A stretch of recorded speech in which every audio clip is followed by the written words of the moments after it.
want to ask a question before the end of the presentation so they don't forget it, they could put it in the chat and we'll hopefully go through and answer questions. If it's a, I just did this, honey. There's another page. So And here's another page. can someone, whoever's speaking, maybe please mute? That would be great. Yeah.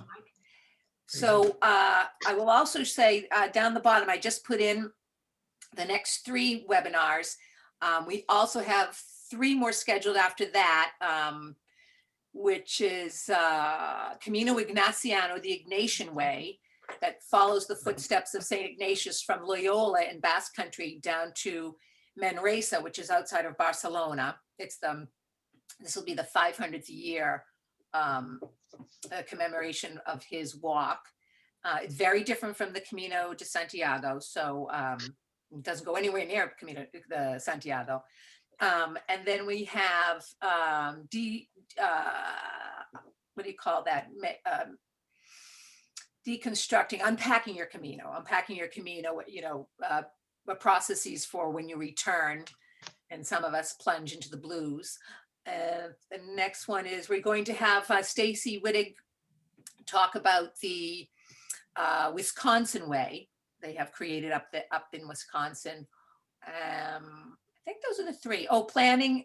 Oh, the planning, packing, and prepping is on there. So you can look for the next email blast or look in the national chapter. So they should be all in there. And with that said, I am going to turn it over to Meg Holmes and Wanda Makala. Meg was the woman who helped me co-found this chapter back in 2011. And Wanda was also at that very first meeting. And where is Wanda? Because she's not in my screen, but I'm sure you're there, right, Wanda? my screen either. I'm right next to you. Yeah, Nancy. but everybody's different. Oh, there you are. Oh, you are. Okay, so there you have it, those 2. And I'm going to let you take it away. I'm going to be monitoring the chat boxes, easy for me to say. Okay. If you have any questions that need immediate attention, I'll be looking for them. Okay, go ahead, Meg.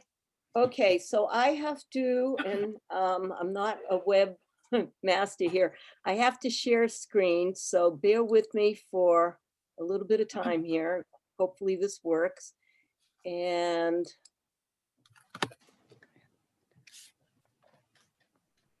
let's see. Okay. Do you see my screen, everybody? Yes. Good. At least I'm doing something right here. Let's see. Start. It's still in PowerPoint. There we go. There you go. Grand Randonnée. Okay, so I'm hoping now that you all see my first slide, which is Via Poriensis, LePuy Chemin de Compostelle, GR65, presented by me and Wanda, okay? See that? If we're all set then, I'm going to begin. My purpose tonight is to give you information about the Chemin and also to show you some of the slides to give you a visual feel for what it is like. Now, at the moment, I can actually hear someone talking. So if it's you, could you please mute for the benefit of everybody else? Okay. And let's talk about all these names up there. They're all different names for the same route, the same trail. Via Poriensis is Latin, LePuy Chemin de Compostelle is French, and GR65 is a modern hiking routes that go through France and Europe, and I believe there are even routes in Spain as well. If you notice at the top, it says that the distance of the GR65 in France is about 500 miles. Elevation gain in total over 64,000 feet. And if you look down at the elevation profile, the white line at the bottom, you can see that it's not exactly an even flat route. It does tend after about the first third half to get a little less strenuous and up and down, but you can see what the route looks like. All right. So the GR 65 is one of the historic caminos that begin in France. There were 4 historic caminos. The lines in red, you can see the one that starts from Paris, goes through Tours. Sometimes it's called the Tours Chemin, the Vézelay route, and the LePuy route. Those 3 meet just before you get to Saint-Jean-Pied-de-Port, I think in a town called Ostaba. The 4th historic route is from Arles, and it is a southerly route. It goes over a different pass crossing the Pyrenees. All the routes join onto the Camino Frances to go across Spain, just at different points. And that's also why the Camino Frances is called the Camino Frances. It's because those routes come from France. From LePuy to Santiago, it's about 1,000 miles. GR in French means the Grand Randonnée, grand routes, grand hiking routes.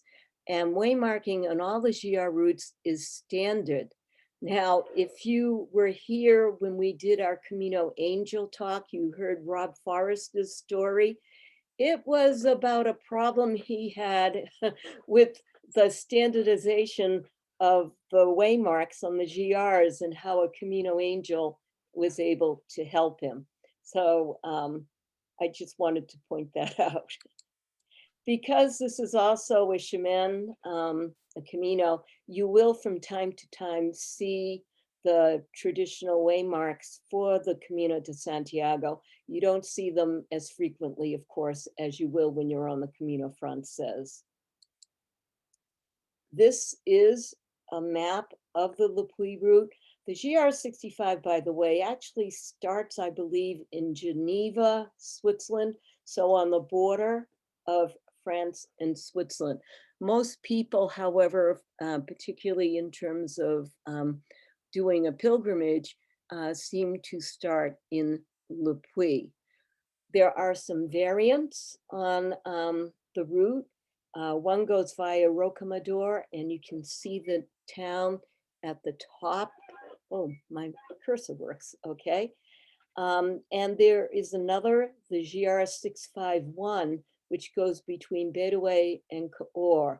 So I'm pointing that out. It follows the Soleil River, along the Soleil River. And in May of 2009, which is when Wander and I went, we actually did do this variant. I'm going to point out that Wander is a veteran here. She's walked the LePuy route twice. She's walked from LePuy to Santiago de Compostela twice. So the first time she walked, I believe she followed the regular route. This time she wanted a little variation, so we did that.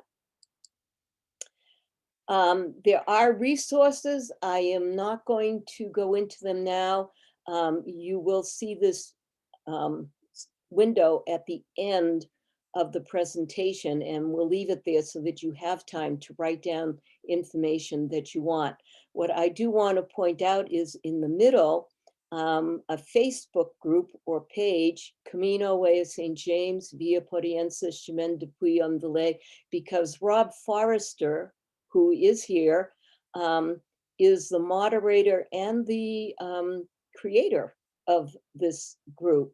And he's also written Rob's Pilgrim Guide, which is available, and it's in English, on that Facebook page. So Rob, I'm just giving you a warning that I'd like you to speak a little bit more about that at the end when I show the resources again, and also, of course, to add anything that Wander and I might forget to say during the course of this presentation. Okay? So how do you get there? How do you get to LePuy? You can tell that we're on a train, and I just want to let you know that when we started, there were 3 of us. Dawn is in the purple. Wanda is in the green. Dawn is Wanda's niece. This was, I believe, her first long distance walk pilgrimage, but she was still working at the time, so she could only come with us for, I think it might have been about 10 days. It turns out it's really easy to get from Boston to LePuy. Lots of planes fly from Logan to Charles de Gaulle Airport in Paris. We flew Aer Lingus. You land, if you fly Aer Lingus, in Terminal 1. If you fly Air France, you end up in Terminal 2. And underneath Terminal 2 is the train station. From there, we took the fast train, the TGV, to Lyon. In Lyon, we were able to change to the more local train, Saint-Etienne, and then the change to Le Puy. I think we got there about 9:30, 10 in the morning from Boston. And we were in Le Puy by 5 p.m. settling into our gîte. And we even had time for lunch while we were waiting for the train.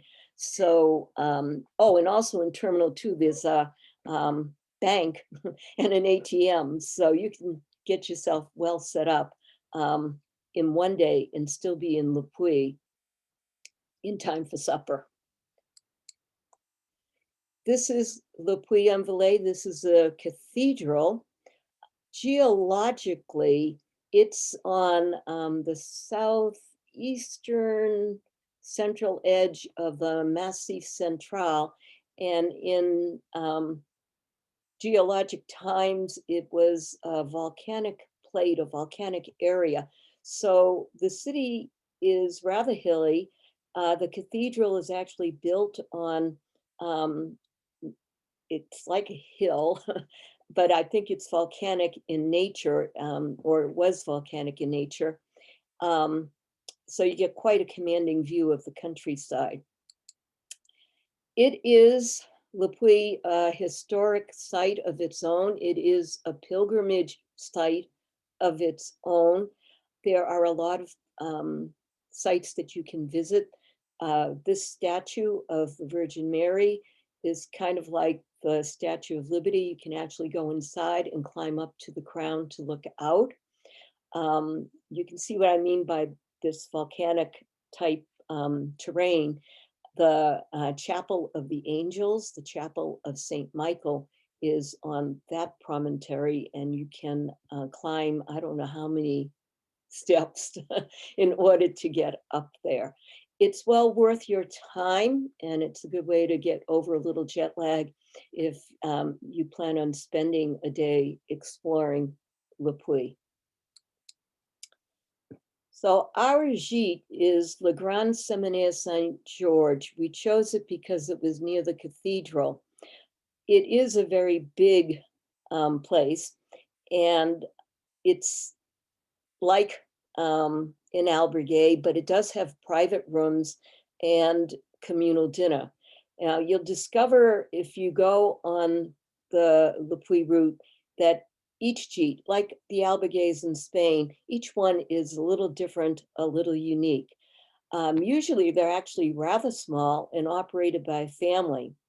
They often offer demi-pension, which means breakfast and dinner included. And because the hosts need to know how many they're cooking for, it is advisable to reserve ahead. I'm going to talk more about gîtes the further we get into the presentation. There are similarities with albergues, but there are differences too. So this is the main door of the Cathedral of Le Puy. For me, this was the most ceremonial beginning of any Camino I've ever had. We walked to the cathedral in the morning from our gîte. We had our backpacks with us. We attended the Pilgrim's Mass, which was at 7 in the morning. At the end of the Mass, the priest talked a little bit. He blessed us. and then dispensed incredible gifts. We got rosaries, prayer cards, and you could have your choice of language. I think they even gave us medallions. So it was quite a send off, quite formal that we were getting. Once that has happened, he opens the door of the cathedral and you descend the medieval stone steps. I don't know how many steps there are down to the street to begin the shemen. At the bottom of the steps that day was our first pilgrim friend for the shemen. This is Fabienne, and this is Rayette. So a pilgrim and his donkey is going to attract attention no matter where you go, right? He's attracting more attention from us because he is calling out, Madam Olms, Madam Olms. And I'm thinking to myself, does he mean me? Turned out he did mean me. We had made reservations in the same gîte for that evening. The gîte owner had Fabienne's phone number, but not mine. So she had asked him to relay a message if he ran into us. Normally, the gîte that we're going to stay at, and actually normally most of the gîtes open at 3 or 4 p.m., which is actually later than the albergues on the Camino Frances.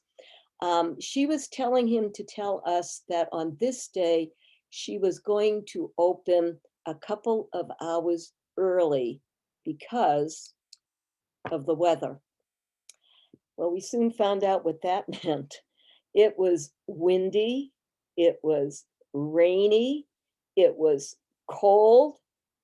Turns out that we had chosen to walk the LePuy during an unusually cold spell in this part of France. And it continued. And of course, we're climbing too. So it was a mix between, oh yeah, we're happy to be on the Camino, and oh my gosh, it's cold. That afternoon, we stopped for a break at our very first of many chapels of Saint Roch. San Roque, I think in Spanish. There are many chapels of Saint Roch across the Chemin, the LePuy route. You might be aware that Saint Roch is the patron saint of pilgrims, as well as a patron saint of healing the sick. A good saint to know during the last year. We stopped, we went in, actually just as a really heavy bout of rain was falling. So we went in to get out of the weather.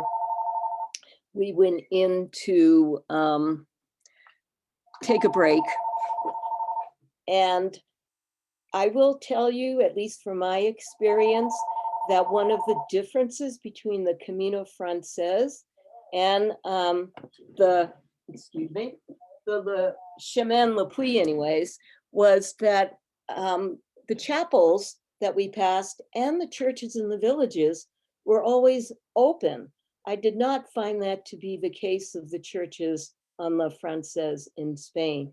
And particularly with the weather that we're having, to get in out of the weather for a little bit, to have a moment for reflection and say a prayer or have a thought or two, it was much appreciated.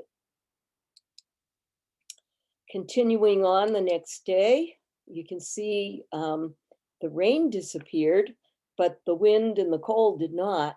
This is Roche Guide. There is another chapel to Saint Roche there. You can see the bells. And this is a medieval tower.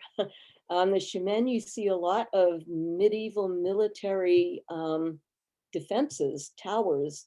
That was our first. Inside this particular chapel to Saint Roche was this beautiful stained glass window.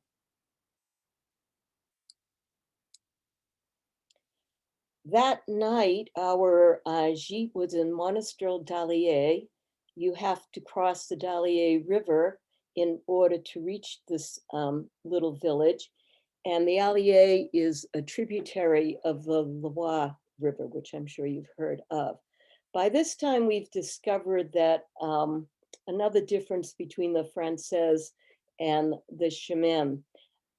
It seemed as if most of the villages in this section of the Chemin were down in valleys, down in rivers, near river sources, but the Chemin itself is mostly up on the hillsides. So you're going up and down constantly, and some of this was rather steep. So we had just come down from the hill that you can see in the background. We crossed the river to enter Monastery d'Allier, and this bridge is noteworthy because it was engineered by a man named Eiffel. Our gîte was called La Sabone. It was run by a husband and wife. A sabone is this wooden cart that you see. The Chemin, LePuy Chemin, crosses a lot of rural, agricultural, pastoral land, particularly at the beginning. It is still an agricultural region. The cow herds, the shepherds still bring the animals up to the plateau, the high plateau, the Aubrac Plateau, to graze during the summer. And traditionally, the sabone was the wooden cart that they used to pull their goods up to stay in the plateau on the summer. So this is Monastery d'Allier. As you can tell, we are now climbing out of the Allier Valley again, and the weather doesn't look so great either. And we're still climbing. It is spring, it's May, so there are a lot of wildflowers. An interesting sculpture that greets you when you enter the town of Sauga. You can see the waymarks. And of course, lots of sheep and cows. Another tower, this one is unusual because rather than being round, it's octagonal in shape. So as I said, we were going up and down lots of hills. This is at the summit of one. You can see from the waymarks that it's a junction between several routes, including a GR4 variant. So you do have to be careful when you come to those trail junctions to make sure that you stay on the proper route. At the top of this waypost, you can see it says 1320 meters. That's approximately 4,000 feet. So that gives you an idea of the elevation gains. And because this is a Chemin, you will see wayside crosses as you do on the Française. Just because it's not raining doesn't mean it's not cold and windy. So you can see that it was a really cold time.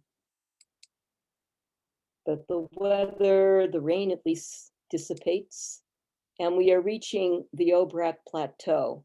So this I call presenting the Aligot. We said that many gîtes offer demi-pension, which would include the dinner. Vincent is our host, and he took great delight in this presentation of a local specialty. Aligot is a cheese and potato dish. The cheese is local. It is aged and then grated properly, of course, melted into a puree of potato, and then mixed to a consistency where it is stretchable, like taffy. It does taste very good. And Vincent served it with, a meat. This meat is sanglier, which is wild boar. So I want to stop here for a couple minutes and talk about gîtes, and Wanda, if I miss anything you want to point out about gîtes, jump right in. Gîtes are different from albergues in several different ways, many ways. I've mentioned the hours when they open, a little bit later. Most interesting thing for someone who's used to being on the Caminos in Spain, when you get there and you're in the process of checking in, you leave your boots or shoes, you leave your poles, and you leave your backpacks, either in a separate room where reception would be, or actually outside. You're given a plastic bin, and you put the things that you need into the bin, leave the backpack, leave your shoes, take the bin to your room or your bunk. I think it probably cuts down on dirt and maybe reduces the chance of bed bugs as well. I'm not sure, but anyhow, that was something new to me. Because a lot of these are small, they could be even somebody's house. It's more often that you're in a small room, like a bedroom is maybe 2 or 3 beds, rather than a large hall with bunk beds filling the space. You get blankets usually. I think all the gîtes that we were in provided us with blankets. You never get towels, so you better make sure you have brought towels with you. It's, as I said, if you're going to want the demi-pension, you should really call ahead to reserve, because they need to know how many people they need to buy or cook for. And of course, it's a polite thing to let them know you're coming. The gîte owners oftentimes are willing to call ahead to make a reservation for you at the next day's gîte, which is helpful if you do not speak French very well, if at all. And from having done this a couple times, I got the impression that the gîte owners, many of them knew each other, and it was almost as if you were being passed along from one host or nice person who's going to take care of you to another one the next day. If you don't do that, another option, most of the towns, not the little villages, but most of the towns did have a tourist office, a tourist information place, and they might not speak English as well as you, but probably they speak better English than you speak French. And they also will be willing to call and reserve space for you. So if language is something that's a little bit not your competency, then it doesn't mean you can't do this. So going back to the demi-pension, the dinner is the highlight. You get regional specialties, the wine, the bread. Before the main plate, you'll have either a salad or a soup. And sometimes you're even given an aperitif and appetizer. After the main plate, of course, there is dessert, but in between the main plate and dessert is what I think is a unique French course, le fromage, the cheese course. Now we're in this local agricultural area of France, so all the villages are making their own cheeses. It's a wonderful experience, particularly, of course, if you like cheese. One of the highlights of these meals. So that's kind of a general thing, impressions of the gîtes. Wanda, did I leave anything out? Is there something you want to add to that? Oh, you did fine, Meg. I'm not going to be able to compete with you. I'm sorry. Well, I'm sure you could. The thing that I did want to also tell you about the sheets, I told you when you get there, you might have to wait. In the morning, most people are out by 8 o'clock, and breakfast is included. The course de resistance, the main thing is this meal at night. Breakfast is more the traditional French thing of coffee or tea, bread and confiture, jam, sometimes maybe yogurt, very rarely more than that. So be prepared. The only thing I would say, Meg, Yes. is do not always drink the aperitif. You want to explain why, Wanda? No, that's fine. Okay, enough said. So the next day, we do finally come up to the height of the Aubrac Plateau. This reminded me a lot of the Meseta on the Camino Frances. Not very many trees, rather flat. And of course, that Meseta is a high plateau, a high plain as well. On the Aubrac Plateau, however, more rocks, boulders, and more stone walls, stone fences.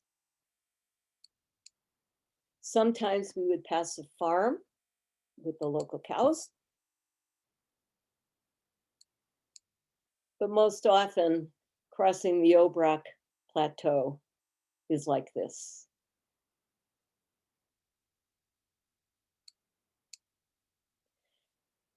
On the plateau, there is a village called Aubrac. We stayed in this gîte. It is Le Tour Anglais. It's actually a tower. It's called the English Tower. It was built during the 100 Years' War. So you know it's pretty sturdy. It's made out of massive stone, and there is a central spiral stone staircase that you have to walk up, not well lit at night, to your bunk room. They had bunk beds there, which is something like on the 4th or the 5th floor. And the Aubrac Plateau, like all of what we were walking at the time, was freezing cold. No windbreak at all. This particular night, the wind actually came up. It was freezing in this place, even with the blankets that they gave us. Took about 2 or 3 days, 3 days maybe, to get across the plateau. And then we started to descend into different terrain. The land changed.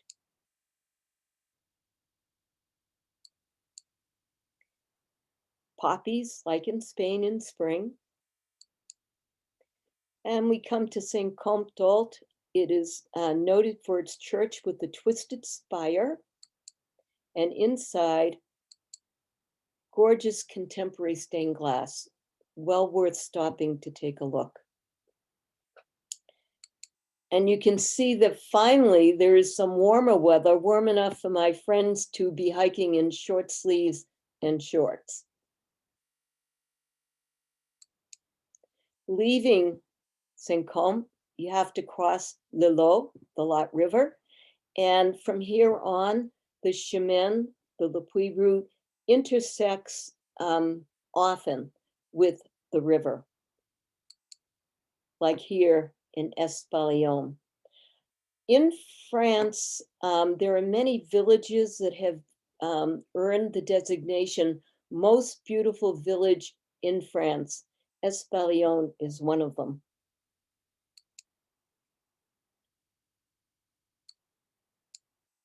And it is here that we say goodbye to Dawn. Like I said, she was not retired then, she is now. And she was going to take the bus to make her way back to Paris. I think she was lucky because this is what we met the next morning. Fog, rain, and wind and cold all over again.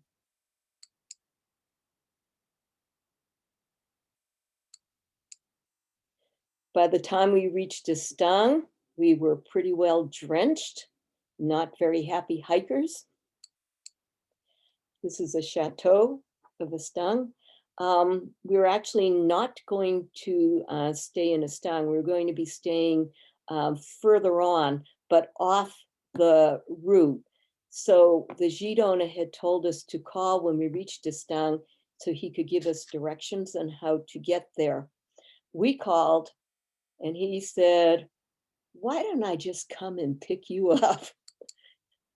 And based on the weather, we said, yes. And the next day was more of the same, but the lambs did remind us it was spring. And the next day it was the same.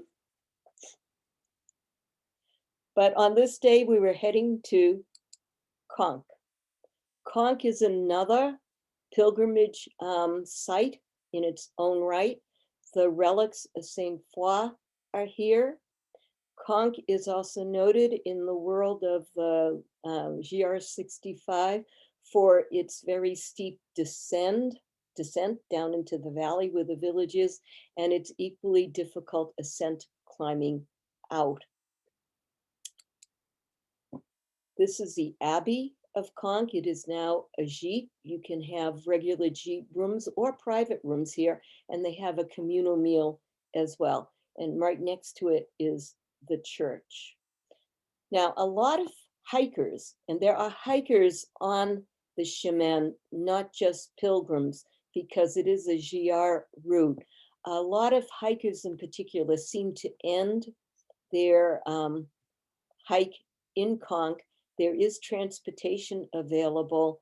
And I'll just mention here that one of the transport companies that goes between LePuy and I'm not quite sure if it goes all the way to Cahors is La Malle Postal. You can transport your luggage ahead if you don't want to carry it. And they also transport people. So a little bit different. This is a church. This is a tympanum over the front door. It's very famous. It depicts the Last Judgment. At night, usually there is a light show, and the priest will, with the lights, show all the details and explain the story of what's happening in the tympanum. Unfortunately, it was raining so hard when we were there, they canceled the show. However, I think you can tell who's going to heaven and who's going to hell.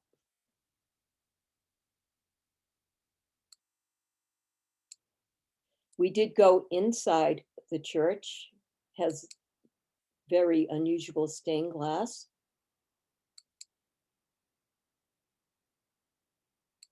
And you're able to take a tour of the upper galleries so that you can see the capitals of the columns up close. And while this is going on, one of the priests is doing an organ concert. Next morning, that notorious route up is our way out of Conques. Not very pleasant in the mud and the rain, but we make it to the top where there is a chapel to Saint Foy. And then the weather seems to change. It's spring in France. It's beautiful.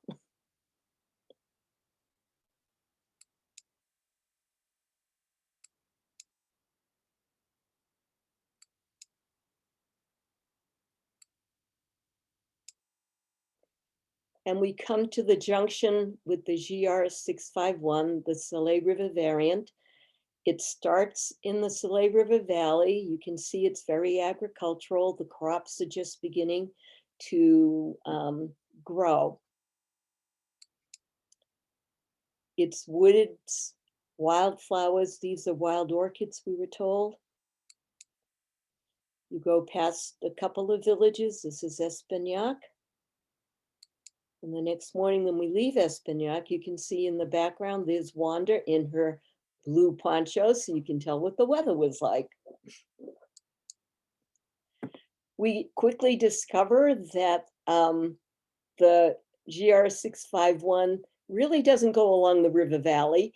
It climbs up to the cliff sides of the river valley.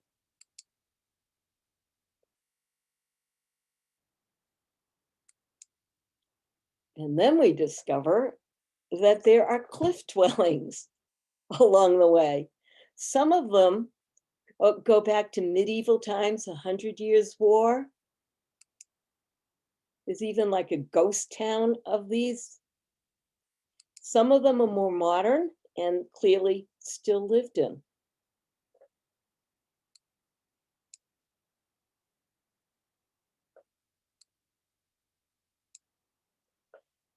We are going to spend the night in Gite in Marcillac-sur-Salé. When we get there, it's too early. The Gite isn't open yet. I think it opened at 4. We were hungry and thirsty. We would like a bière, cerveza.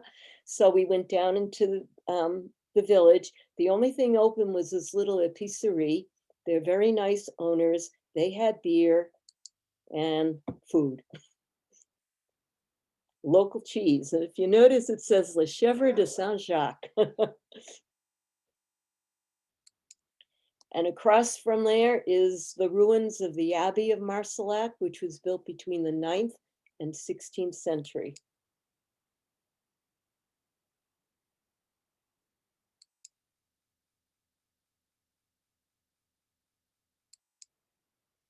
Next morning, it's climbing back out of the valley again.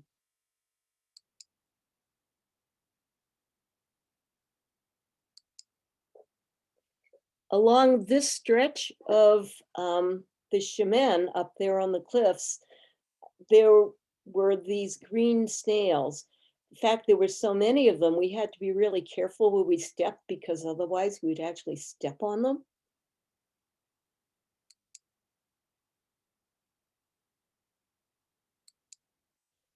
We come to the little town of Cabaret, and Cabaret is noted for the Grotte de Pêche Merle.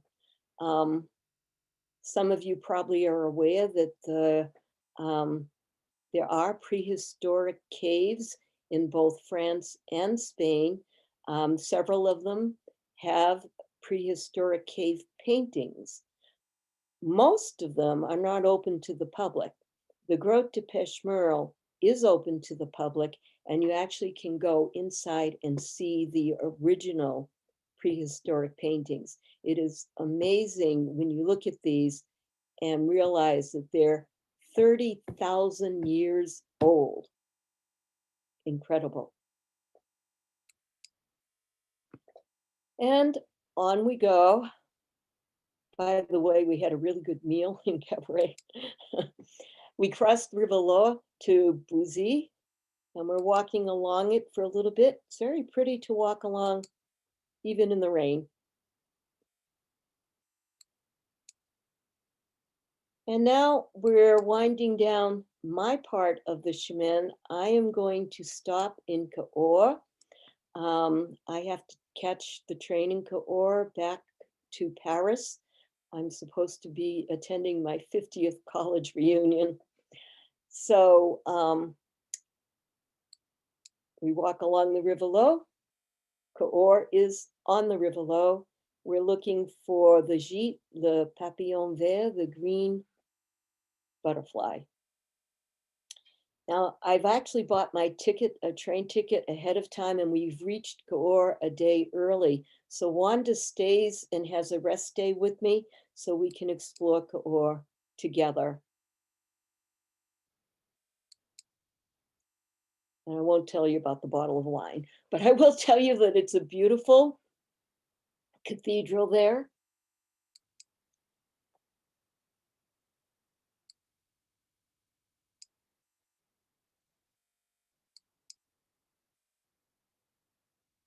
Well worth exploring. The next morning in the plaza in front of the cathedral is the weekly market. And it's time for us to say goodbye. I'm off to the train station to go back. to Paris and Boston, and Wanda is headed for the Pont de Valentre. This is one of the oldest still standing medieval era bridges in France, I believe, and I think it might even be a UNESCO World Heritage Site. The chemin actually crosses the bridge. And on the other side, if you remember, we're down in the valley along the river lot, so you have to climb out, and you start by climbing up these stairs. So this is where Wanda will take over. Wanda? Okay, I'm here. And though Meg did not want to tell about that bottle of wine that we tasted, I'm going to. I do not have the knowledge and history and geography like Meg does. So mine will be a very short speech for my few pictures.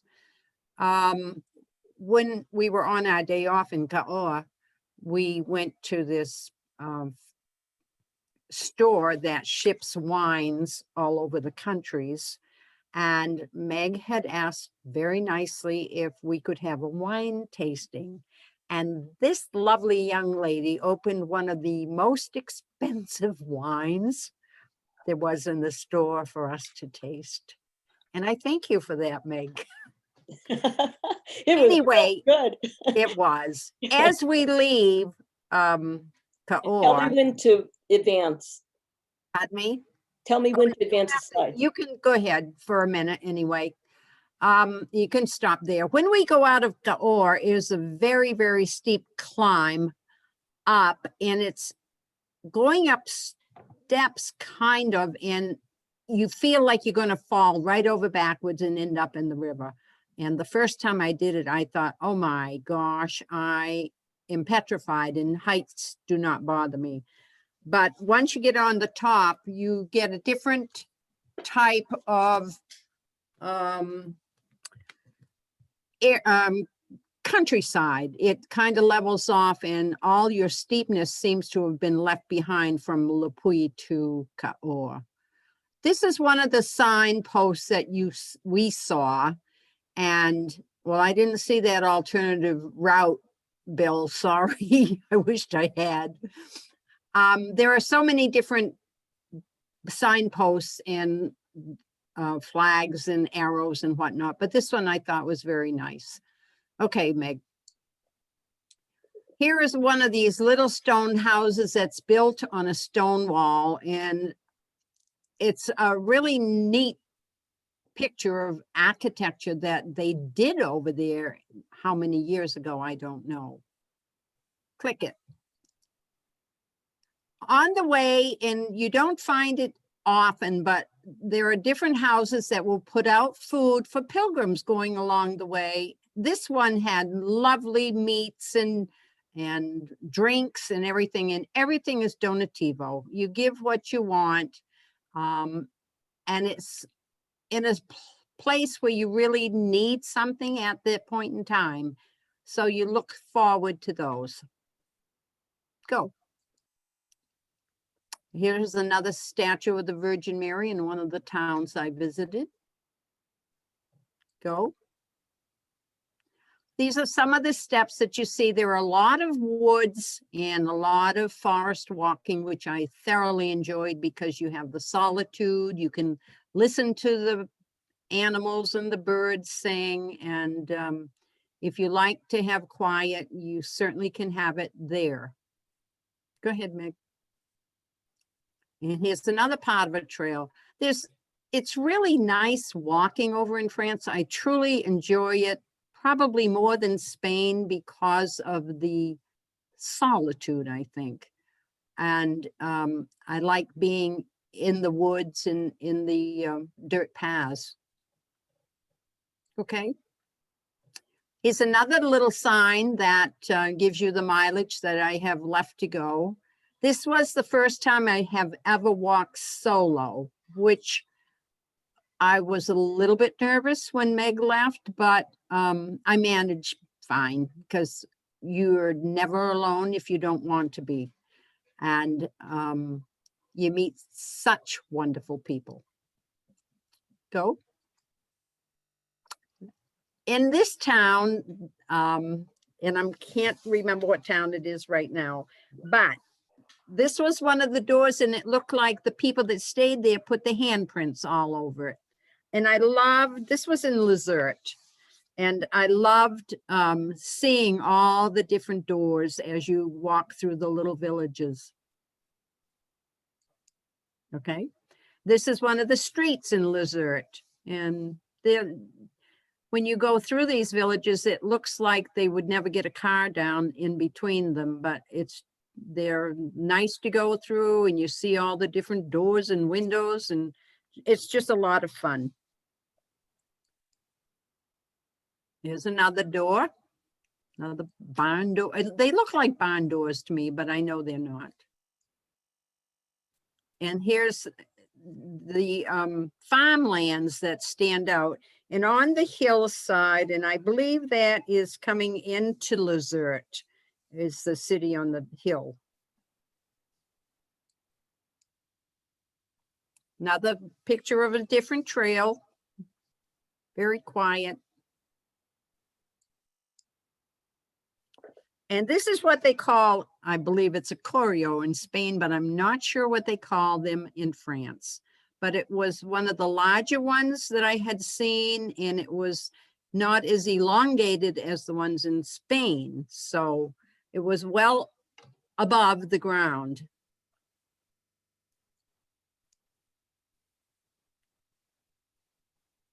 Here are some fruit trees that they've got covered so the birds won't eat all the lovely goodies on them.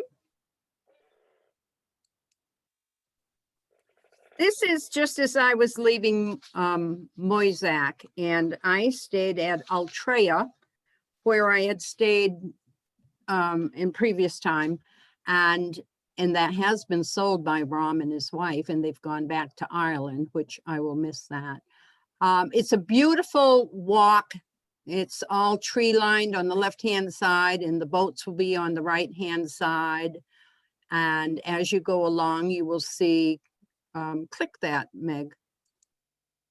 There's one of the signs that you'll see, which reminds you of the Spanish sign with the shell there. That's what you're going to see as you walk down the canal, and that is a nuclear plant.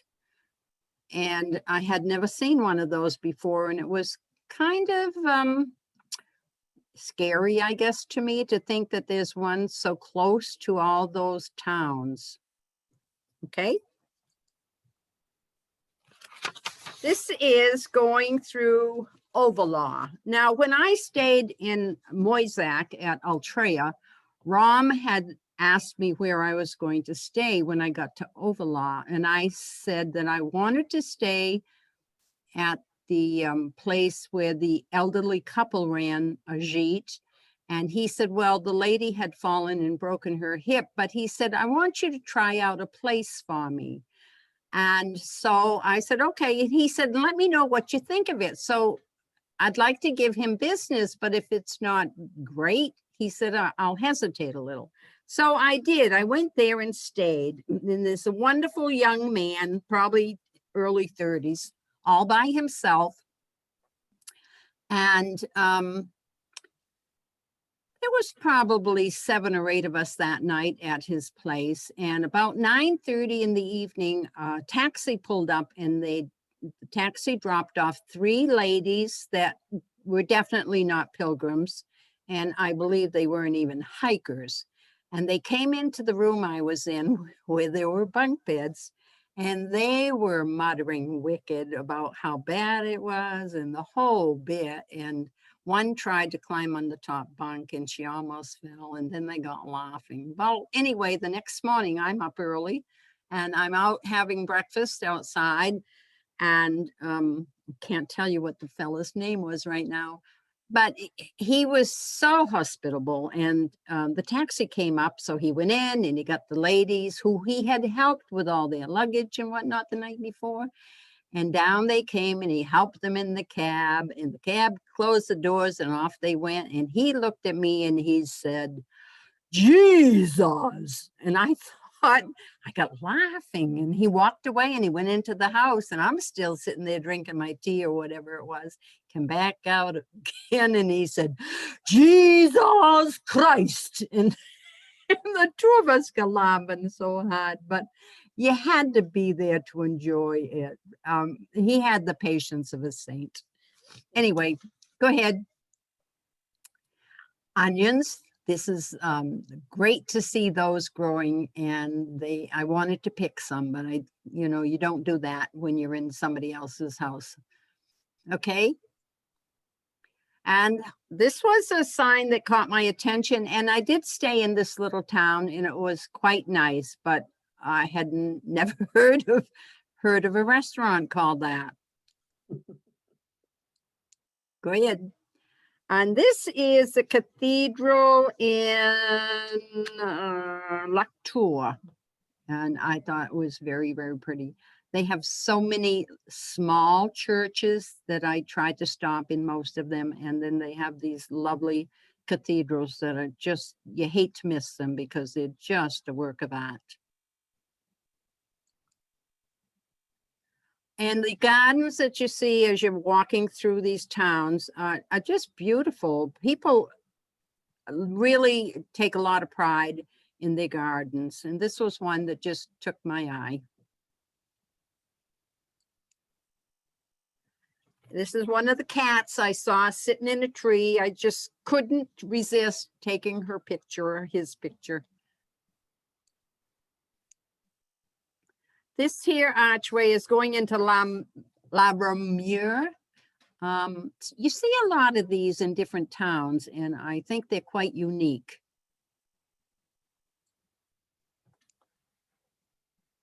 I was going to look up a little more history of this, but this is in Castelnau-sur-Lavignon. That's not a good pronunciation for me. I just lost you. What did I hit? Can you hear me? Yes. Well, I can't see anything right now. Yes, we Okay, can hear you. okay, here I am. I'm back. This was a memorial that was erected back in June of 1944 when they had a war going on at that time, and there were a lot of people that had been killed and whatnot. It kind of makes you stop and think as you go through there. There were several of them, and kind of brings you to think about what they went through when everybody else was going through something. Okay. Oh, this is coming into Condom, and that's what you see as you're out on the outskirts. And here we are with the Four Musketeers and a friend of mine that I had met along the way. And that is the cathedral in Condom, another beautiful chapel. There's a sign giving me I only have 1,000 kilometers to go. Nothing to it. There's another nice country trail. I just loved walking there. It's easy on your feet and just a lot of shade. Beautiful. Now here's your mud. If nobody's ever experienced it, you don't know what you're missing. You really have to dance trying to get around some of these spots. This I love. When you go into a lot of these cities and towns, they do a lot of artwork on their buildings, and it's very catchy. And this one was quite pretty, I thought. This one here was in, I'm not going to pronounce it right, Euze, E-A-U-Z-E. Very, very attractive. Eels. How, say that again? Eels. Okay, I believe you. Yes, you can. I'm She's French.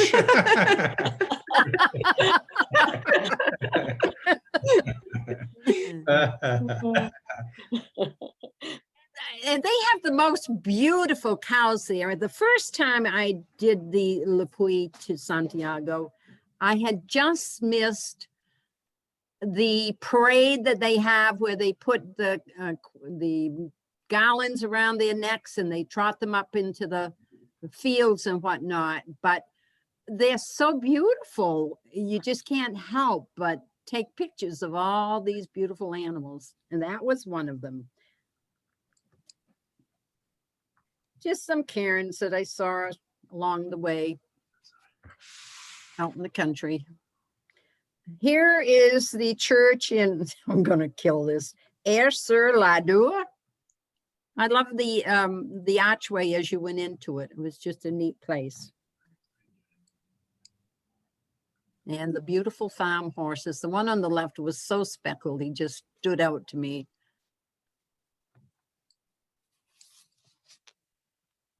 Another beautiful trail. They're just so gorgeous over there. I just love walking through France. And here's one of the duck farms in Bastaines, I believe it is. And you see these quite often because they eat a lot of duck over there, I guess. This fellow, this is taken in Savalade, and he was a great host, he and his wife. And I met a lady that I first ran into probably a month before we got here. And she spoke only French, and I speak no French. It's evident, I'm sure. And she recognized me right away, but there were probably 5 of us in his home. And they had a beautiful dinner and beautiful breakfast the next morning. And as I sat there and looked at him, the only thing I could think of is he looks like John Travolta to me.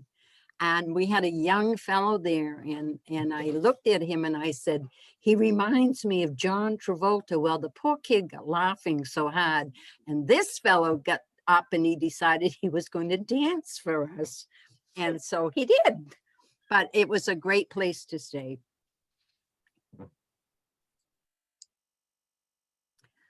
And this is, I believe, in Navarink, Navarink, I think. Just a couple of statues, and I don't know the history behind it. I don't take history as good as Mel does. I'm sorry. And that tree is a tree in Lichos, and I had never seen one like it.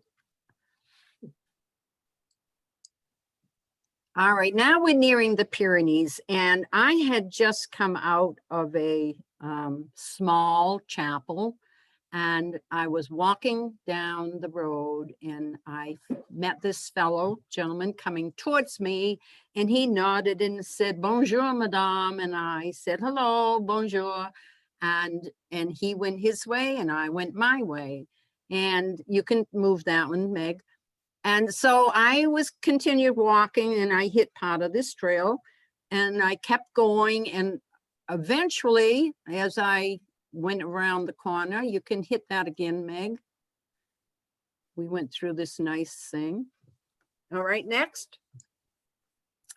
As I went around the corner, and I'd probably gone 5 or 6 kilometers, I came and saw, here comes this gentleman again. And I'm thinking, where did he come from? Because he was going in the opposite direction for me. And he nodded again, and he pointed to his right, and he said, Pyrenees. And I thought, oh my God, I hadn't even noticed. And I thought they were so beautiful. And I said, merci. And so he went and I left. And so I continued on my way. Okay. And I keep walking and I keep walking. I finally came into this little town, and people were sitting outside having something to eat. And I went in and I grabbed something to eat, and I came out, and who's sitting on the table but this gentleman that I'd met twice already. And then I ran into a friend of mine lives in France. He's English, but I met George there. And I was telling him about, I had met this man, and now he's here. And I thought, I don't know how he keeps going around in circles and he gets ahead of me. And he said, well, I met him too. I said, seriously? He said, yeah, well, 2 of us decided we'd walk together. And we had left the restaurant. We'd probably gone maybe 3 or 4 kilometers, and we're walking beside the road where there is like tractor tracks. And down this tractor tracks comes this automobile. And so the two of us step aside, and the horn toots and the guy waves, and it's the same guy that showed me the Pyrenees and was sitting at that table. And we laughed our heads off. We figured he must have been the mayor of that village. Okay, next. This is in coming into the entrance to Saint-Jean-Pied-de-Port. And as I went through the entrance on the other side, I met a fellow standing there that yelled out, "Wanda!" And it was a fellow we had met way back early when Meg and Dawn, we were all together, and it was Jens from, where is he from, Meg? Germany, Germany? Germany, Germany. Koblenz. Yeah, and he was so excited to see me, and I never expected to see him again. But when I got into Saint-Jean-Pied-de-Port, I stayed at St. Martin's, and I was down having breakfast, and I looked, I was sitting almost opposite the entrance door, and I went to look out towards the door, and who's standing in the doorway but Jens. And I think Meg told him I was there, and he found me. It was just unreal. Anyway, that's the story of my little trip. And if anybody hasn't done it, please do it. You're never alone if you don't want to be. You can be alone if you want to be. The people are fantastic, and the countryside is just so beautiful. Thank you. Thanks, you guys. That was awesome. Okay. Before I open it to questions to everybody, maybe each one of you, and maybe anyone who also has walked, like I know the Foresters are there, and there's some other people that have been graciously, throwing stuff on the chat. It's kind of be interesting for people to know the difference, like the feel between the Camino, for the Spanish Camino and the French Camino, because they are very different. And maybe you could share a few more thoughts on that. Well, let me say that I've done the Francis 3 times and twice from LePuy. The Francis is really more, to me, kind of party going. There are a lot more pilgrims. They're all wonderful people, and they all seem to have a great time. It's not as pilgrimage, what I think of as a pilgrimage, as I find in France. My opinion only. You like the solitude and the quiet. No, I don't. Not always. Oh, I know that, but when you're walking. Oh yeah, I love it when I'm walking. Yeah. What about you, Meg? I think for me, they're both different. I only did, half of the LePuy. I was supposed to have done the second half last summer, but of course you all know I didn't. But it just feels different. It's as if, well, you know that you're in 2 different countries, and pilgrimage is different in each country in how it's perceived and how it's done, so to speak, but the spirit is still there. The energy and the vibrancy, the kindness, the angels, the magic, it's still there. So different, but the same. How about you, Robin Kate? Yeah, so I think one of the big differences is that a lot of the people who walk on the Via Portiensis are only walking, they're French mostly, and they're usually just walking a stage or 2. So they maybe walk for 1 or 2 weeks, and then they'll just disappear. So, and it depends when you do it. The first time I walked, there were a lot of pilgrims who I walked with, and we wound up, all the way in Finisterre. But the last time we did it in 2019, we barely saw a pilgrim. And when you say that, you mean you barely saw a pilgrim versus a hiker, or you barely saw anybody? Yeah, exactly. Yeah, Somebody who's like, Yeah, Go there are many hikers. Right. Because it's a very popular route in France, yeah. but not that many pilgrims. Yeah. But we've walked a lot of different routes, and I mean, they're all great. They're just, they're different. I mean, in France, I mean, the LePuy route, I think, is one of the most beautiful. It's a very good mix also of walking in, all these beautiful historic villages, places. The landscape is spectacular. You get to taste great French food as well. It's a really good experience. If you've never been to France or you want to have a taste of France, I think you get a pretty nice experience with Via Podiensis. Yes. But maybe one thing is, if you want to walk a Camino and have a more spiritual, I would do it in Spain first. And I walked all the way from LePuy, as Wanda did, to Santiago. And now that's an awesome walk, really awesome walk. And you can also, from my experience, it's sort of, because I've not done LePuy, but we walk together. Each of the walks in Spain have a very different feel. Like the Primitivo, I found not terribly spiritual at all. Oviedo, yes, but then there was something about, I don't know what, about once you leave and it's just the walk, it's gorgeous. It was great. The people were wonderful, but it was just very different from the Francis. Yeah, definitely. The other one, way back, someone asked, and I said it was an individual sort of decision. They asked how many kilometers you did a day. Well, if you're planning on staying in Jeets, some people do camp. A lot of hikers might camp, but most of the people that we met were staying in the Jeets. And just as you plan on the Camino Frances, you look at your Brierley or whatever, and you figure how many miles you go to a Jeet or an albergue that you want to stay at. You kind of plan it around that, how far the next place is. Do you want to be on stage or do you want to be off stage?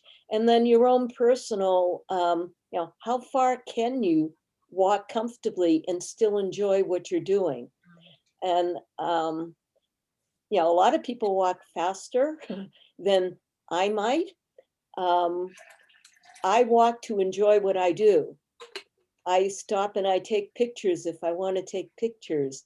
I find the pace that's right for me and then figure out, well, where do I need to go so that I do have a bed for the night. But so I'm not forcing myself into, walking beyond what I want to do. I want to enjoy the moment along the way. And that leaves room too for letting what might happen. A lot of people make reservations, particularly the French. My first time, the way marking, I have to say, is really good, and it's gotten even better. So my first time, I walked with no guide. I just started walking, and I got all the way to Santiago without a guide. I had no idea what was going to be in front of me. So you can do that as well. And I had a bed for the night every night. If you could guess, and it's just a guesstimate, how many kilometers between finding a place to stay at night? So as you know, on the Frances, when you come into Spain, you can almost find someplace every 5 kilometers or so, except for in the Meseta. That's not true on the Primitivo or the Norte, but what do you think? I don't think so on the LePuy either. 10 kilometers. I think you do have to be aware of where there might be lodging. And also, we walked in May. There were 3 national holidays in May. And that means that they get bridged so that the French have 3-day weekends. And they're all out there doing the hiking because they like to hike. And so if you haven't reserved and you're more than one person, you might be lucky if you're one person. But if you're 2 or if you're 3, then you really should be reserving, certainly in May, and any other time where there might be a lot of holidays, because you really don't want to get to a place, find out there's no lodging for you, and the next place is 10 kilometers up the road. Well, that's good advice for any of the ways, because I mean, how many of us have been stumbling into Burgos or even a small village on one of the festival days, and the parties don't stop till 7 in the morning. So the noise can go on and on and on, you know, and you've got to be inside generally by 10:30, 11, listening to everybody having a good old time outside. So it's always good to check the cultural calendars before you leave for any walk, I think. Yeah. I really don't like making reservations. I like to be kind of a free spirit as far as that goes, because I might hit a town where I just want to stay there and look it around and whatnot.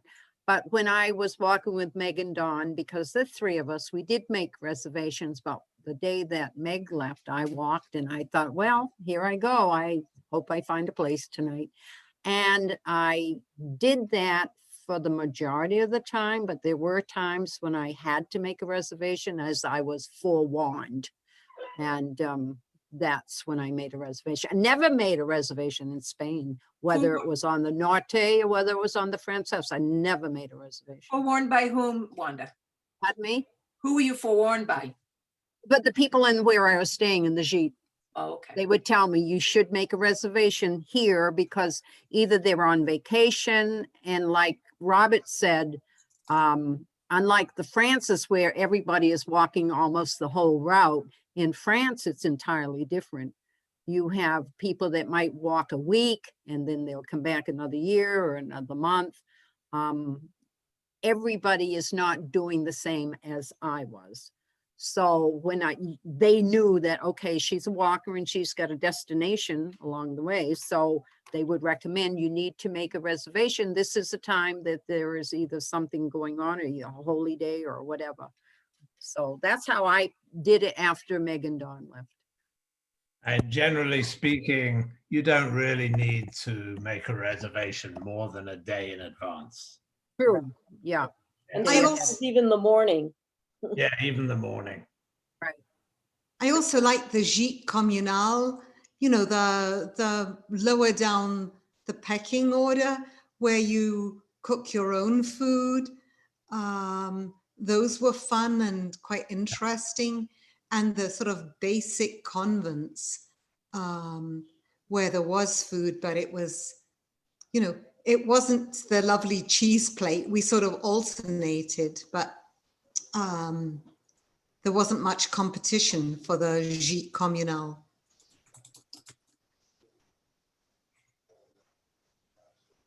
I have a question about the comment that was made by the foresters that the El Camino is more spiritual. And I guess I was surprised at that. I've only done part of the chemin, and that seemed to me spiritual, but you said that the El Camino was more, and yet I've heard that the El Camino is much more crowded.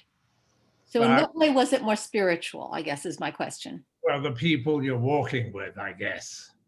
The French are not particularly spiritual on the way. They're not walking for the same reasons. Yeah. Whereas, yeah, there's a lot of people who are walking for a spiritual reason in Spain. So like if you, correct me if I'm wrong, for instance, there are lots of places along the Camino Frances in particular, where you can go to Vespers at night, where they have communal meals, where you're sharing, and it's whether you want it, it's not always religious per se, but it is there's lots of opportunities for spiritual reflection. And I don't know if that's the difference you're trying to outline.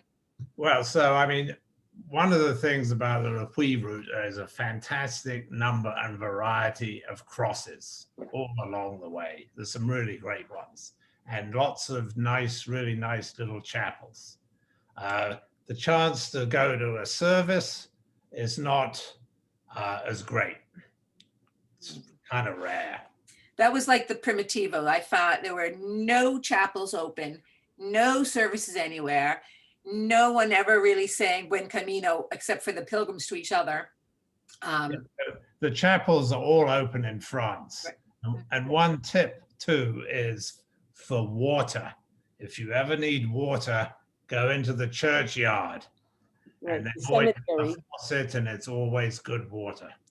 Yeah, And one time, it was a big godsend for us knowing that, because it was hot. It was like 44, 105 degrees on the route. So it can also get really hot. But What month? I'm that- sorry. that What was- months were you walking? Well, the first time I started in mid-May, and then this last time in 2019, we started in mid-June.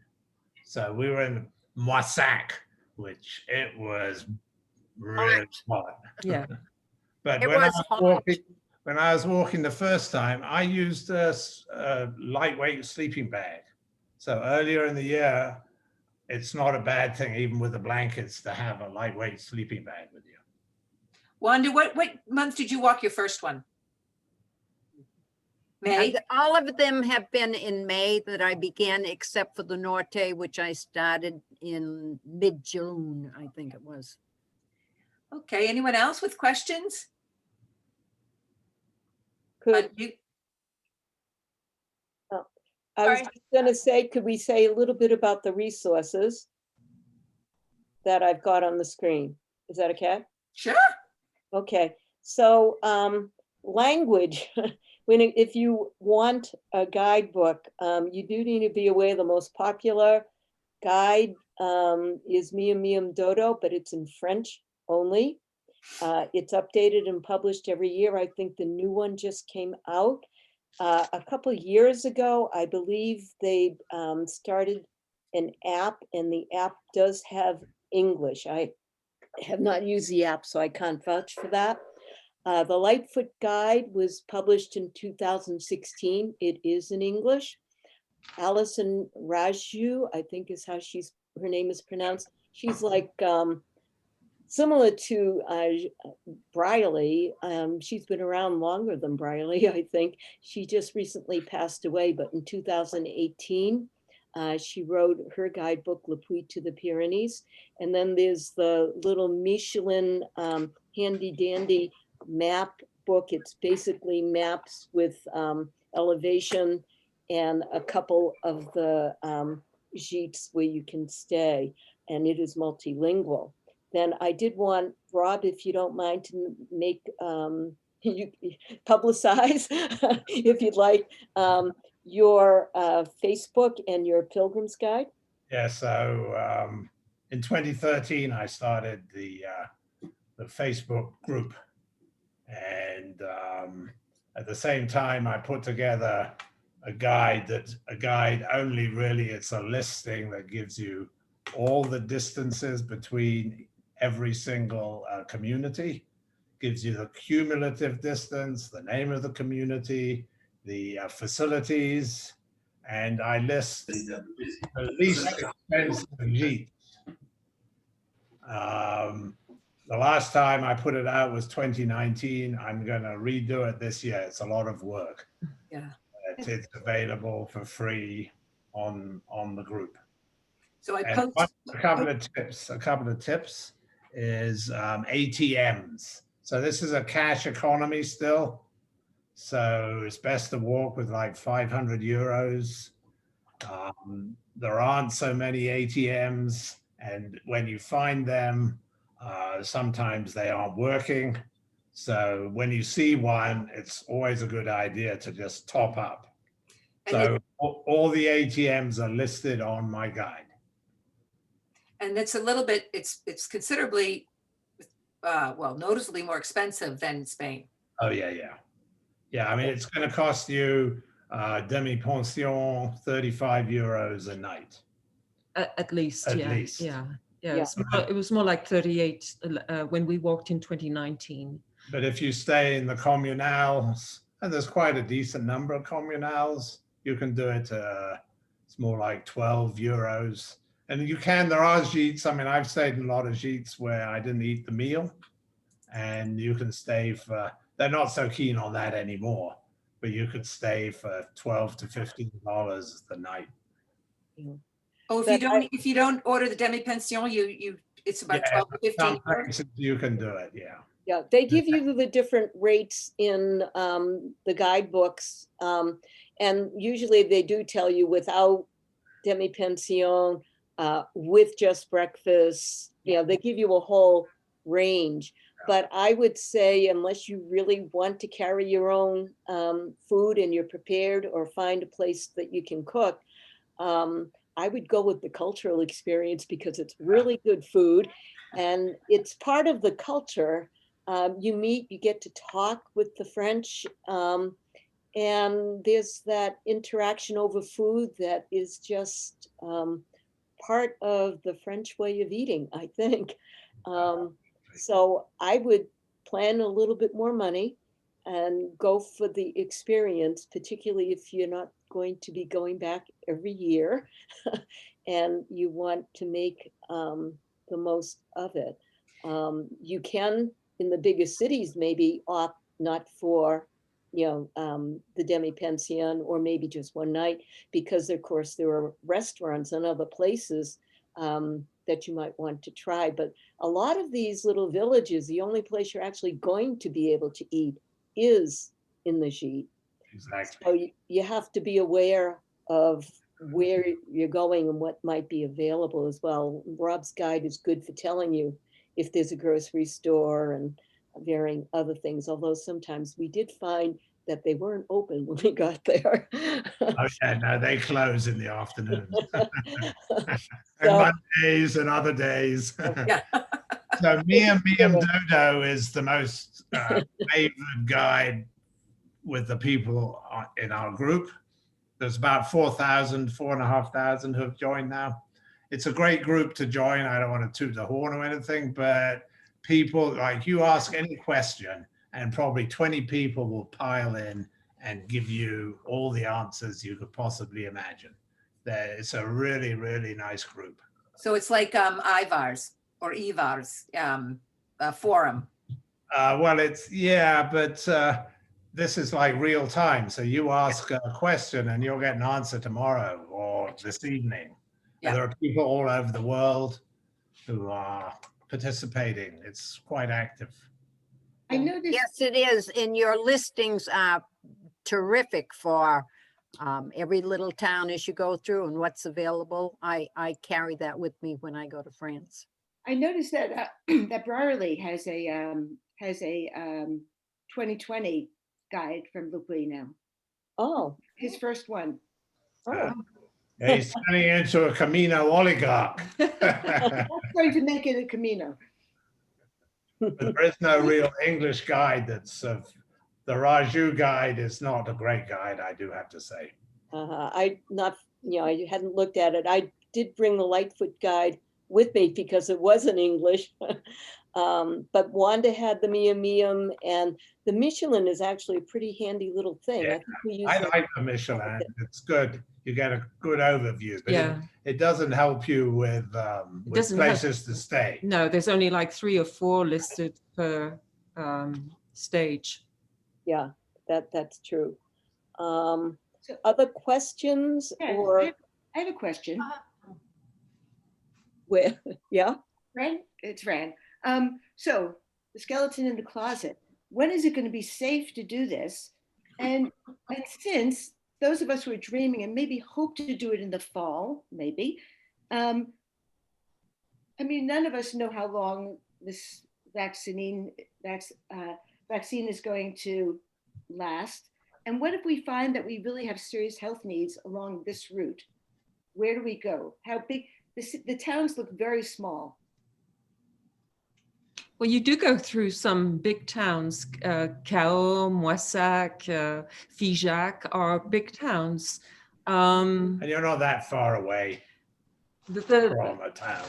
Yeah, it's like in Spain. Yeah. You think you're far away. You get in a car, you're there in 10 minutes. Yeah, Yeah. exactly. So I wouldn't worry about that. But in terms of like about traveling, I always say, not always, because it's only been 1 year, but most of the airlines are going to give you, they're going to waive any change fees if the flight is canceled, look up the European rules because they have to abide by them. And there you'll be able to either get your money back, get a voucher or whatever. So, Yeah. it's not too, it depends on your pocketbook, but it's not too dangerous to Right. plan and or book. Yeah, I would be Recently, careful. Yep, go recently, ahead. within the last week, I was following one of the forums on the Spanish route, and there is a lady and her husband who bought a place down along the Frances as they had gotten burnt out in Ventura, California. And somebody had written on this forum that they had just booked a flight for April to go to Spain and do his Camino. And she was very specific about, no, you really should not do that because they are in a very strong lockdown. Yeah. And there is probably no way anybody is going to get into the country before September. Well, that's interesting. Well, I was going to correct myself and say I was really thinking about in the fall. Yeah, I think the fall is our hopeful Mm, time. Right. I would not put all my hopes and dreams on September, October. 2022 might be more realistic, and certainly build in all of the options and bailouts that you can. And nobody knows. And Nobody I can know, yeah. tell what's going to And happen. something I think people have to sort of really look at, it's not just what is America doing? What is Spain doing? It's also, if you're having to get on a plane flight that's going via France to Spain or via England to Biarritz, that could get you, and you're going to have to look at really direct flights because it depends what each country is comparing to one another as Right. well. Right. And the other thing is, they opened up Spain this summer. I had friends that walked this summer, but they were Europeans. Right now, Ireland finally put in a restriction. You could have gone to Ireland, last week like that, but now you have to show a PCR test, whatever. You have to have taken a test in the last 24 hours, or 48 hours. You just don't know what they'll do. They're desperate for the money. They're desperate for the tourists. And I don't think you're going to get in there, especially as an American. The Americans are going to be the last ones into most countries in Europe because of how poorly we've handled this. The other thing that I just got bid on was I had booked to go to Spain for 2020. I had taken Norwegian, booked. I took the the coupon to go this year. Norwegians just canceled all their transatlantics, and not just for the upcoming months, but they have canceled the entire service. So also, if you're booking plane flights, take a look at how that company is doing. Yeah. Because I'm not getting my money back because they are still running flights inside Europe. So I still have the voucher money to fly inside Europe, but it doesn't help me get across the Atlantic. So people should Stick very with it. aware, try to stick with, if you think it's going to be iffy. Well, we had flights on Norwegian coming back to the States last year, the beginning of the year, that we had to cancel, and we eventually got the money from them. So you have to be careful how you read there. It's complicated. And they're not very opaque about it. So, but you can get your money back. yeah, we got our money back. It takes several months. Yeah, but I don't know. I mean, when they get going again, if they get going, because Norwegian has financial problems, but you can fly direct from Boston to Gatwick. Or It's a to really good price, or to Paris. Yeah. Or to Paris. But that's what I'm saying. You can't anymore. No, I know. They've actually made the announcement. Hopefully they will reinstate the flights. Yeah, not right now. No. would They've said they've canceled. They're selling off they fired the staff and they're selling off the plane. Okay, they're going bust. Okay. No, Yeah. they're They're going. going bust in terms of their international flights from the US. They're not going because they Yeah, have to cut back financially. So it's a financial thing, so they don't go completely bankrupt. They have been in financial difficulties Couple of for a years. long time, as you mentioned. And that would be probably a warning to anybody for any flights that you choose. If you decide to go with a low-cost airline, Yeah. take good a point. look first at not just that it's cheap, but are they financially sound? Wanda was actually booked, I was booked on Aer Lingus to fly. She was actually booked on WOW Airlines Oh, in 2019. And I think it was in March, we were going to leave in May. In March, they went bankrupt. And Wanda was scrambling to figure out what to do. I don't remember what she did, besides she ended up on the same flight with me. But I don't remember what happened with WOW Airlines and, you know, getting money back. But you have to be careful. And I think nowadays even more so, because financially, all the airlines have taken a hit. Yeah. And I would just be, you know, Yeah. more consumer aware and oriented. And you might want to pay a little more money if it's a more stable airline, Yeah. just so you know you can get back. Because some people were stuck, I think, with WOW Airlines, they could not get home. yeah. Yeah, so that's just another thing. Other, and, you I know, would just like to make a comment. I think the leaving of the LePuy Cathedral, they have a 7 o'clock every day of the week blessing. AM, if you Yeah. will. 7 a.m., Yeah. beautiful. Oh, It's absolutely, it doesn't matter whether you're religious or not. It's absolutely the best start of any Camino. Absolutely. Very moving. Yeah. I mean, that's it's what I thought too, Rob. I'm glad you agree. absolutely. It took me 4 years to figure it out, but like we're in this warm cathedral, it's like in the womb. And then I don't want to really give it away, but you exit the cathedral in a very special way. You know, you Very can't unusual. imagine. Yeah, Very you can't unusual. imagine. And it's like going down a birthing canal, and then you open up. So Meg had a photograph of the archway, and it's like, there you are. You're like, it's rebirth. It's And you don't know how you got there. That's part of it. exactly. Yeah, you have no idea that that's going to be the way you're leaving the cathedral. It's amazing. I had a slight question in terms of being an American and speaking nothing but English. How, no, I mean, obviously you're able to get through it, but how lonely is it if you can't speak the native language? I could speak some French. Wanda and Dawn could not. And Wanda, you can correct me, but I never had a felt you were problem. Somewhat You, Yeah, felt you isolated. don't need French. I mean, no, obviously, if you you have don't. it, it's good, but you can easily make it without. A lot of You people. make a lot of signs a lot of times, and everybody has a phone with them, so you have a Google Translate or something, but I never had a problem. I But rem- just in terms of talking to people and having conversations at the dinner table? You lose out there because you can't have a great conversation, but you can get your point across and you have a lot of laughs about it. Well, the She French. almost started a World War English III at one everywhere. point. So yes, she communicated.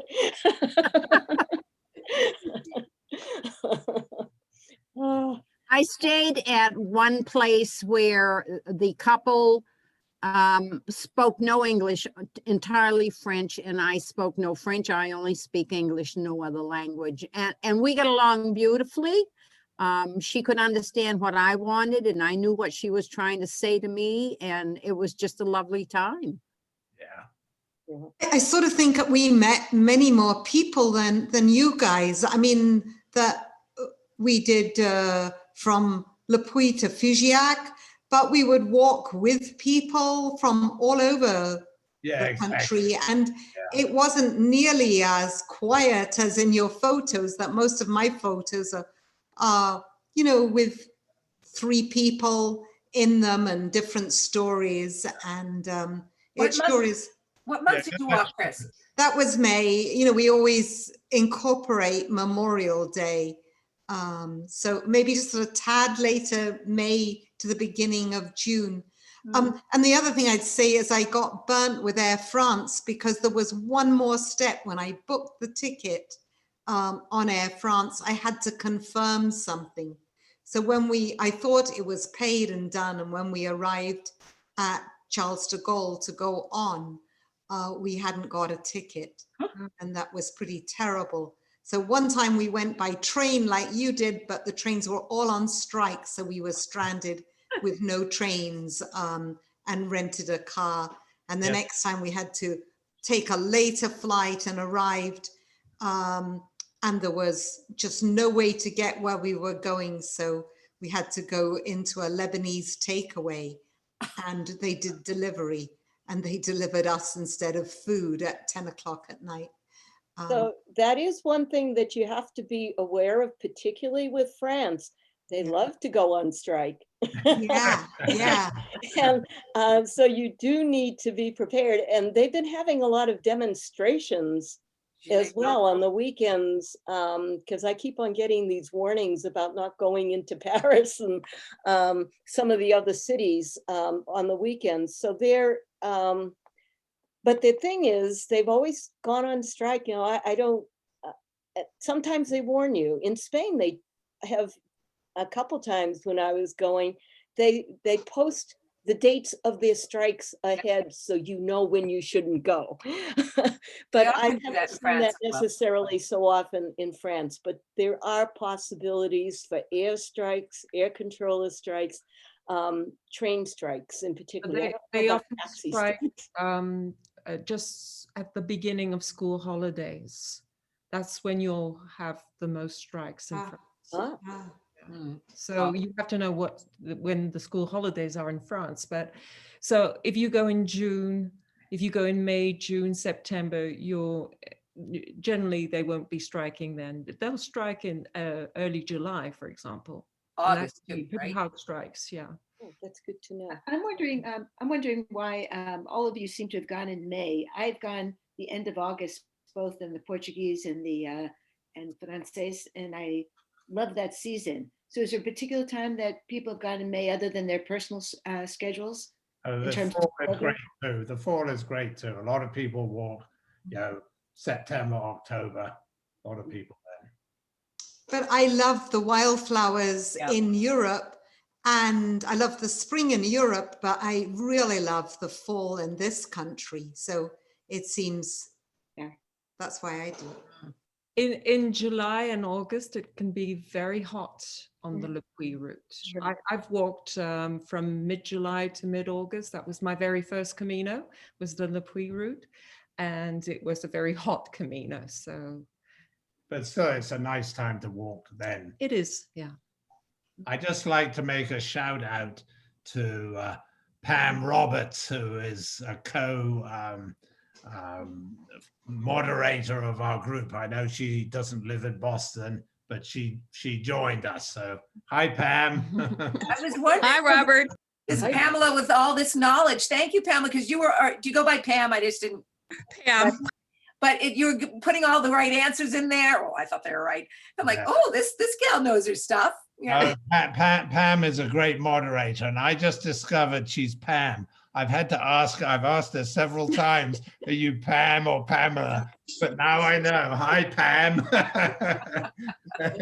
She is a great moderator, really, really. And she does the Camigas group as well. And also she's moderating on the Turensis, which is the R route. Oh, yeah.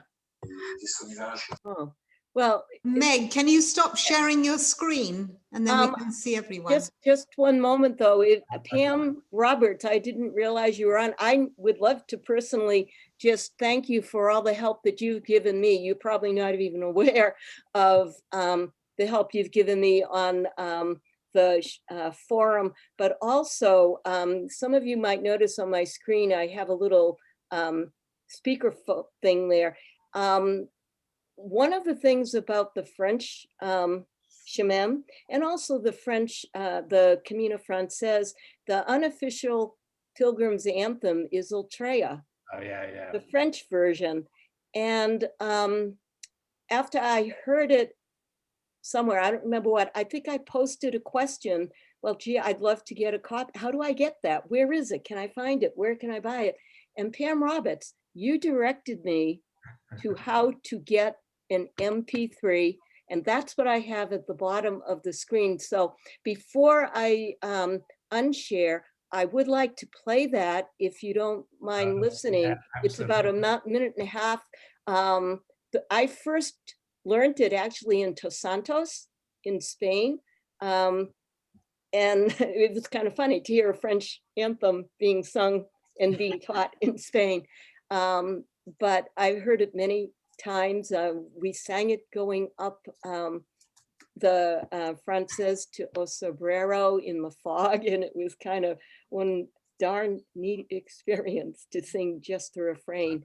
So if there are no more questions, let me just play that. Tous les matins, nous prenons le chemin. Tous les matins, nous allons plus loin. Jour après jour, la route nous emmène. C'est la voie de compassion.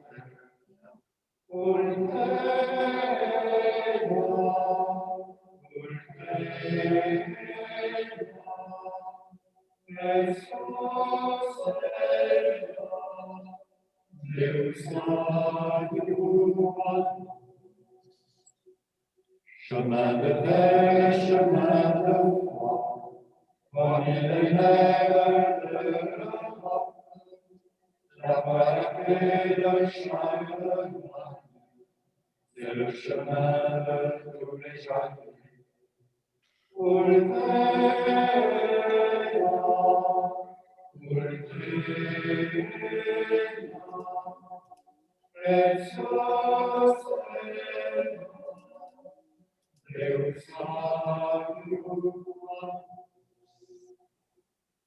Et tout là-bas au bout du continent, Messire Jacques nous apprend, depuis toujours son soupir de fils, le soleil qui meurt mystère.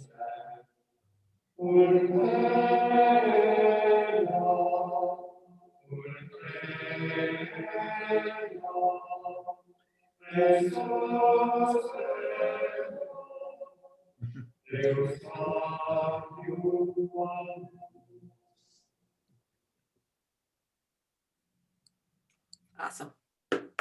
So now you'll have to get us the words for that. It's right in the chat box. I have them somewhere. I think Pam provided that too. Pam posted it. She is quick fingers there. Yeah.